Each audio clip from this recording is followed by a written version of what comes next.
श्री ब्रह्मचैतन्य गोंदवलेकर महाराज प्रवचन 2 एप्रिल. सत्संगतीचे 2 प्रकार. सत्संगती अति अपूर्व काम करणारी आहे. संतांची संगत 2 प्रकारे होऊ शकते. एक संतांच्या देहाची, दुसरी संतांनी सांगितलेली साधन करीत राहण्याची. यापैकी पहिली म्हणजे संतांच्या देहाची संगती लाभणे फार कठीण आणि दुर्मिळ. कारण संत जरी खरा असला तरी त्याला ओळखणे कठीण असते आणि पुष्कळदा त्याच्या बाह्य वागणुकीवरून मनात विकल्प येण्याचा संभव असतो आणि एखाद्या भोंदूशीच गाठ पडली तर त्याच्या संगतीपासून नुकसानच हे ठरलेलेच.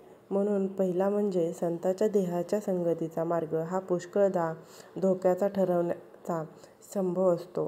दुसऱ्या मार्गाने जाण्यात म्हणजे त्याने सांगितलेले साधन करण्यात बिलकुल धोका नसतो. कारण खरा संत काय किंवा भोंदू साधू काय कोणीही झाला तरी तो दुसऱ्याला सांगताना खरे आणि बरोबरच असेल तेच सांगेल. तो भोंदू असला तरी आपला भोंदूपणा लपवण्याकरता जे बरोबर असेल तेच सांगणे त्याला जरूर असते.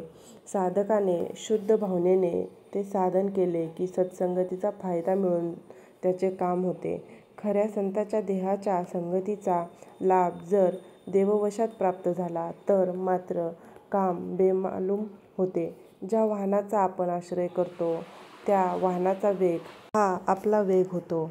फक्त त्या वाहनात निश्चल बसून राहणे एवढेच आपले काम असते.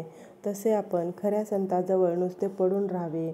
संतांच्या संगतीत आपली कृती अशीच काहीशी नसते, नुसते अस्तित्व असते. त्यामुळे अहंकाराला वाव न राहून वासनेचा क्षय व्हायला फार मदत होते. तुकाराम महाराजांनी देवाजवळ धनसंपदा मागितली नाही, मुक्ती देखील नको असे म्हटले, फक्त सत्संगती दे असे म्हटले. सत्संगाने नाम घेण्याची बुद्धी येते. बुद्धीची स्थिरता ठेवणे हे फक्त नामानेच साधेल. नाम जरूर तेवढे ठेवते आणि बाकीचे नष्ट करून टाकते. पण अनन्य भावाने नाम घ्यावे. नाम घेता घेता बुद्धीला स्थिरता येते आणि मग मनात विकल्प न येता संतांच्या देहाच्या संगतीचा खरा फायदा घेता येतो. सत्संगतीत कष्टाशिवाय ईश्वरप्राप्ती होते. सत्संगतीत साधने आपोआप होत असतात. त्याच्या पूजनाबरोबर पूजन, भजनाबरोबर भजन, श्रवणाबरोबर श्रवण, स्मरणाबरोबर स्मरण आपोआप होते. सत्संगतीत स्वतःची विस्मृती होते आणि नामस्मरण घडते. म्हणून प्रयत्नांनी सत्संगती करावी.